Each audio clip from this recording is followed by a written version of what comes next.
Hi, my name is Macy Pombianchi. Thank you for joining me for my presentation over direct instruction. Over the course of this semester, we've covered several learning theories. One that really stuck out to me was the direct instruction theory. I was enticed by this theory because I consider myself a very well-organized person, so I was excited to discover a theory that kind of encompassed those same characteristics. Direct instruction is used to describe lessons in which you transmit information directly to students, structuring class time to reach a clearly defined set of objectives as efficiently as possible. Parts of direct instruction include stating learning objectives and orienting students to the lesson, reviewing prerequisites, presenting new material, conducting learning probes, providing independent practice, assessing performance and providing feedback, and providing distributed practice and review. And next I'm going to go to each one of these categories a little more in depth. So how is direct instruction taught? For older students, it may take several days to cover a lesson. I teach kindergarten, so for the younger students, I can sometimes get these lessons taught in one day. So the first thing you're going to do is arouse the student's interest. Then you're going to present the new information. You're going to allow students to practice their knowledge and skills, and then you're going to assess their learning. This orderly progression is key when teaching using the direct instruction theory. Arousing the student's interest is key to me. One lesson I did this semester was over the letter C. We were practicing writing the letter C and the sound.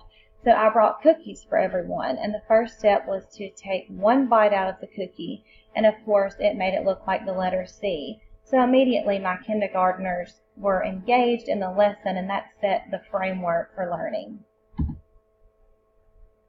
You also want to state the learning objective. What do you want the students to know or be able to do at the end of the lesson?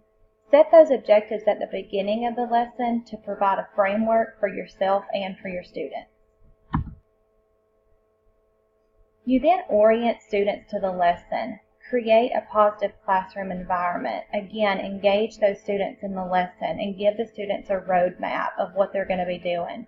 You don't want your students to sit at their desk the whole class period and wonder, what are we going to be doing next? What's next? Are we almost finished? Go ahead and give them that roadmap so they can know exactly what to be prepared for. You also want to review prerequisites. Have students master the prerequisites. Some of these prerequisites could have been learned yesterday. Some of these prerequisites could have been learned weeks ago. Either way, it's very important that the students have mastered those prerequisites so they can master the new material. So then the meat of the lesson, you present the new material. You want your lesson to be logically organized. Give a clear indication about the most important elements. Use direct, simple, and well-organized language. Give effective explanations. Use worked examples. Demonstrate, model, and illustrate. Use embedded video and introduce variety, activity, and humor. You don't want to give a lesson that's monotone, that's boring. Use the computer, use the iPads, try different activities, put some humor into the lesson. Again, it goes back to just keeping those students engaged. You're also going to conduct learning probes. The term learning probe refers to any of a variety of ways of asking for brief student responses to lesson content. So in a nutshell, this just means you're checking for understanding. With my kindergartners, midway the lesson, I'll say, give me a thumbs up on your chest if you understand. Give me a thumbs down on your chest if you're confused. And that way I know, okay, they've got it, or we need to go back and start over and review the material again. So then you are ready for independent practice.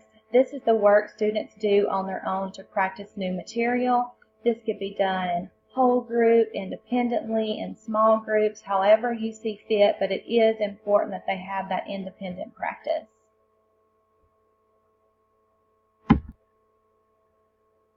You then want to assess performance and provide feedback. Every lesson should contain an assessment. This will show you if students have mastered the objectives set for this lesson. I walk around and take a lot of anecdotal notes.